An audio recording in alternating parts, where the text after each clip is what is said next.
शेतकऱ्यांचा 7/12 कोरा करून त्यांना कर्जमुक्ती देण्यासाठी एक समिती नेमून मगच सरकार निर्णय घेईल अशा प्रकारचा निर्णय मुख्यमंत्र्यांनी जाहीर केलेला आहे।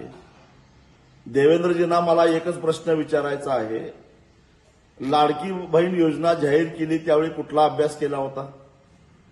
तुमचा अभ्यास आम्ही बघितलेला आहे। जेव्हा तुम्हाला 70,000 कोटी रुपयाचा सिंचन घोटाळ्याच्या फायली गाडी भरून दिलेल्या होत्या आणि त्यातून काय निष्पन्न झालं हेही त्या अभ्यासातून कळालं। जेल घोटाळा असेल, आयटी घोटाळा असेल, असे अनेक घोटाळे तुमच्याकडे पाठवले। तुमचा अभ्यास आम्हाला दिसलाच नाही।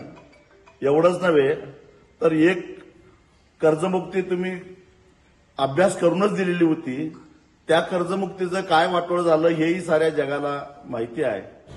आणि सगळ्यात महत्वाची गोष्ट म्हणजे विधानसभेच्या निवडणुकीच्या काळामध्ये 7/12 कोरा कोरा कोरा असं ओरडून सांगितलं, त्यावेळी तुम्ही कुठला अभ्यास केलेला होता आणि या अभ्यासातून नेमकं तुमचं काय निष्पन्न होणार आहे?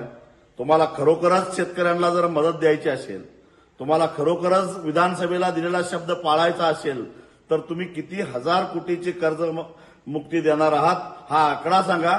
त्याच्यामध्ये कसे शेतकरी बसवायचं हे आम्ही सांगायला तयार आहेत, परंतु आता वेळ काढूपणा करणार असाल तर ते आम्हाला अजिबात मान्य नाही।